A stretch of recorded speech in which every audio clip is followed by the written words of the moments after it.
డోర్వేకి స్వాగతం. ఏ manual to self. సూచనలు లేదా సమాచారాన్ని అందించే స్వీయ శోధన సాధనం. సో, సెకండ్ ఇంపార్టెంట్ ఏంటంటే ఇప్పుడు అవేర్‌నెస్‌లో ఉండాల్సింది. I am responsible everything.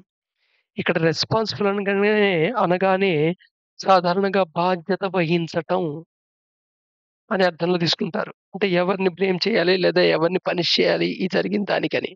So, ఆ సెన్స్ కాదిక్కడ. రెస్పాండింగ్ ఎబిలిటీని చెప్తోందన్నమాట. నువ్వు రెస్పాండ్ అయ్యే ఎబిలిటీ నీకుందా లేదా? అది రెస్పాండింగ్ ఎబిలిటీ మాట responsibility. So, I am responsible to everything అనేది రెస్పాండింగ్ ఎబిలిటీకి రిలేటెడ్ మ్యాటర్. నీ రెస్పాండింగ్ ఎబిలిటీ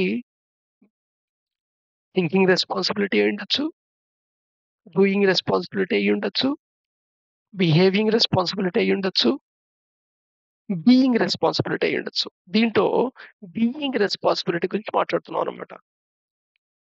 ఇక్కడ 2 విషయాలు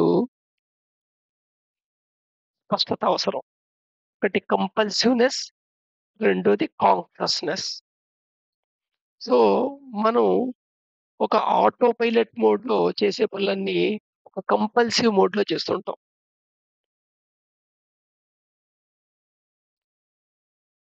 బయట నుండి ఇంపల్స్ లోపలికి తీసుకురాంగానే లోపలికి రాంగానే నీకు కొన్ని డిజైర్స్ జనరేట్ అవుతాయి. ఈ జనరేట్ అనేది ఆటోమేటిక్‌గా జరుగుతుంటుంది. వాసనాస్ వల్ల. నువ్వు ఇంపల్స్ వల్ల డిజైర్ వచ్చిందంటావు. కాదు. ఇంపల్స్‌లో సెలక్షన్ ప్రాసెస్ జరిగి డిజైర్ వచ్చింది.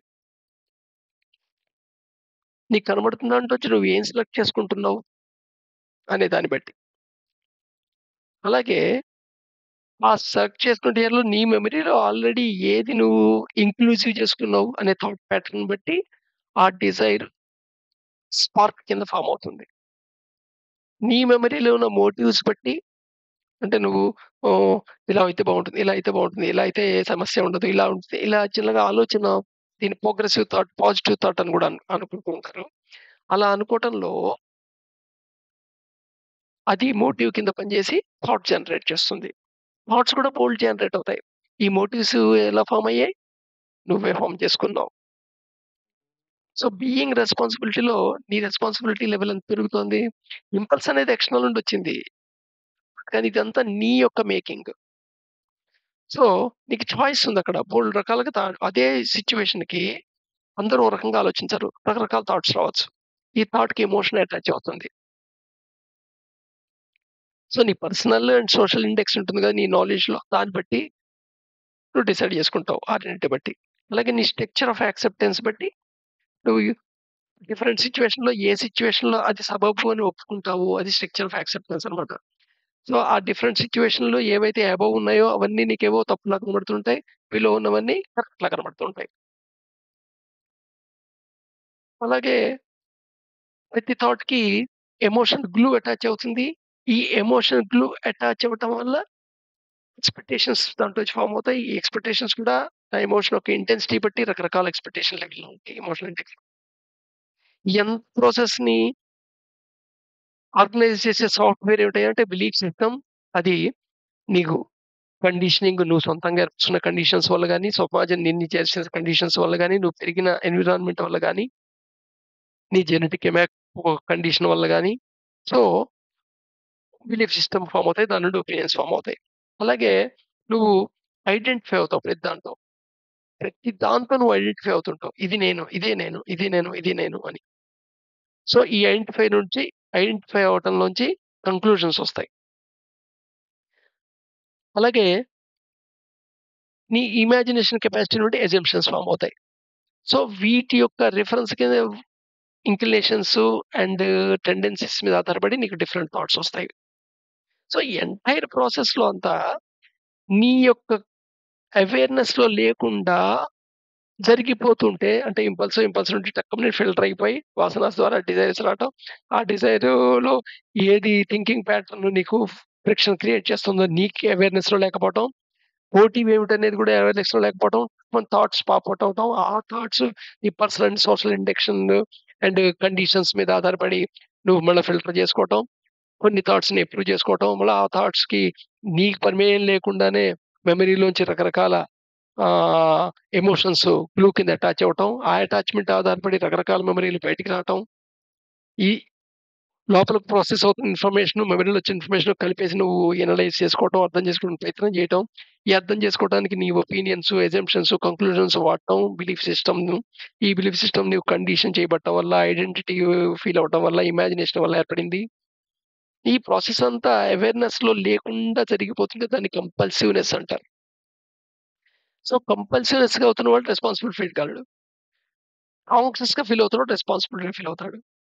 సో, నువ్వు రెస్పాన్సిబిలిటీ ఫీల్ అయితే ఈ ప్రాసెస్ మొత్తానికి ఫస్ట్ రెస్పాన్సిబిలిటీ ఏమిటి? నీ యొక్క ఫ్యాకల్టీస్ ఏవైతే ఉన్నాయో, నీ యొక్క జ్ఞానేంద్రియాలు కళ్ళు, ముక్కు, చెవి వాటి యొక్క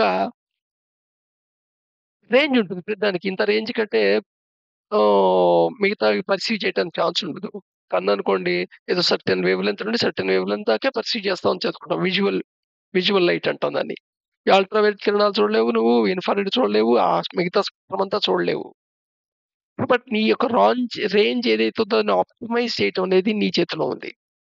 ఆప్టిమైజ్ చేసుకోవడానికి నువ్వేం చేస్తున్నావు. అలాగా ఆ వస్తున్న ఇంపల్స్‌లో ఆ ఆబ్జెక్ట్ యొక్క ఇన్ఫర్మేషన్ ఉంటుంది. ఆ ఇన్ఫర్మేషన్‌ని నువ్వు సెన్సిటివ్‌గా గ్రహించడానికి నీ యొక్క సెన్సిటివిటీని పెంచడానికి నువ్వేం చేస్తున్నావు? ఇవి నువ్వు చేయగలిగావు గదా! సో, నీ రెస్పాన్సిబిలిటీ. అలాగే నువ్వు వాసనాస్ డెవలప్ అవుతున్నాయి. ఆ వాసనాస్ డెవలప్ అవ్వడానికి ఏం చేస్తున్నావు? పాత వాసనాస్ పోవడానికి, కొత్త వాసన డెవలప్ చేయడానికి ఏం చేస్తుంటావు? ఫైటింగ్ చేయటం కాదు. నాకు ఈ వాసనాస్ వద్దు ఇయన్నీ ఫైటింగ్ చేయటం కాదు. దానికోసం నువ్వేం చేస్తున్నావు? ఫుడ్డు చాలా ఇంపార్టెంట్ పాయింట్ అని ఇక్కడ తెలుసుకున్నాం మనం. అంతకుముందు వీడియోలో. నువ్వు ఫుడ్ తింటున్నప్పుడు ఏదైతే మూడ్‌లో ఉంటావో దాని రిలేటెడ్ వాసనాస్ డెవలప్ అవుతాయి. నెక్స్ట్ నువ్వు మెమరీలో ఏది యాక్సెప్ట్ చేస్తున్నావు? నువ్వు యాక్సెప్ట్ చేస్తున్నావు నీ మెమరీని అవైలబిలిటీగా పెడుతున్నావు. నీ మెమరీ దానికి అవైలబిలిటీ పెట్టడం వల్ల ఆ థాట్ ప్యాటర్న్స్ ఫార్మ్ అవుతాయి. అవే ఇంపల్స్‌తో ఫ్రిక్షన్ క్రియేట్ డిజైర్స్ క్రియేట్ చేస్తాయి. నువ్వు మోటివ్స్ ఏమిటో దేన్ని కాంటెంప్లేట్ చేస్తున్నావు? ఏ విషయాల మీద కాంటెంప్లేట్ చేస్తున్నావు నువ్వు? అనే దాని మీద మోటివ్స్ ఆధారపడతాయి. అండ్ మోటివ్ బర్న్ అయితే వచ్చేదే ఆ డిజైర్ నుండి వచ్చేది థాట్. మళ్ళీ ఈ థాట్ నువ్వు నీ పర్సనల్ అండ్ సోషల్ ఇండెక్స్ లెవెల్‌లో ఐడెంటిఫై అయ్యి ఎలా కంక్లూజన్స్ చేస్తున్నావు? ఏ థాట్స్ నువ్వు యాక్సెప్ట్ చేస్తున్నావు? ఏ థాట్స్‌తో ఫైట్ చేస్తున్నావు? జస్ట్ థాట్‌ని థాట్ లాగా అబ్జర్వ్ చేస్తున్నావా? సో, ఇది నీ రెస్పాన్సిబిలిటీ. ఎప్పుడైతే నువ్వు రెస్పాన్సిబుల్‌గా ఫీల్ అవుతున్నావో ఆటోమేటిక్‌గా అలాగే what is truth, what is you added to the truth అనేవి నీకు క్లియర్‌గా అవేర్‌నెస్‌లో తెలుస్తోందా? ఇది నీ ఎక్స్‌పెక్టేషన్ అనే విషయం నీ యొక్క అవేర్‌నెస్‌లో ఉందా? ఇవన్నీ నీ రెస్పాన్సిబుల్ మాట. సో, ఎప్పుడైతే నువ్వు రెస్పాన్సిబుల్‌గా ఫీల్ అవుతున్నావో యూ విల్ క్రియేట్ వండర్స్. అందుకని I am responsible for everything. ప్రతిదానికి నేను రెస్పాన్సిబుల్ అనే విషయం అర్థమవుతుంది. మనం అలా కూడా సింపుల్ కాజ్ అండ్ ఎఫెక్ట్‌లోకెళ్ళిపోతాం. క్యాజువాలిటీ థియరీలోకి. వాడలా చేసాడు, అలా జరిగింది కాబట్టి నేనిలా అన్నాను. వాడిలా చేసాడు కాబట్టి నేను ఇలాగా బిహేవ్ చేశాను. వాడిలా చేసాడు కాబట్టి నేనిలా అన్నాను. ఈ ఈ థాట్ ఈ బిలీఫ్ సిస్టమ్‌లో ఫార్మ్ అవుతుంటే లోపల ఆటోమేటిక్‌గా ఇది ఇలా అనుకున్నప్పుడల్లా ఆటోమేటిక్‌గా నీ యొక్క రెస్పాన్సిబిలిటీ తగ్గిపోతుంది. నువ్వు రెస్పాండింగ్ ఎబిలిటీ పోతుంటుంది. కంపల్సివ్‌నెస్‌కి వస్తావన్నమాట. సో, అట్‌లీస్ట్ అవేర్‌నెస్ లెవెల్‌లో ఇది ఇంపల్సు ఎక్స్‌టర్నల్‌గా లోపలికొచ్చింది వాస్తవం. కానీ దాన్ని కాన్షియస్‌గా అవేర్‌నెస్‌లో నేను ప్రాసెస్ చేసుకోలేదు. ఒక కంపల్సివ్‌నెస్‌తో ప్రాసెస్ చేసుకున్నాను. రియాక్ట్ అవుతున్నాను. ఈ విషయం అట్‌లీస్ట్ అనుకోగలిగితే ఇది ఫస్ట్ స్టెప్ అవుతుందన్నమాట. Feeling responsibility. Thank you. రేపు నెక్స్ట్ చూద్దాం.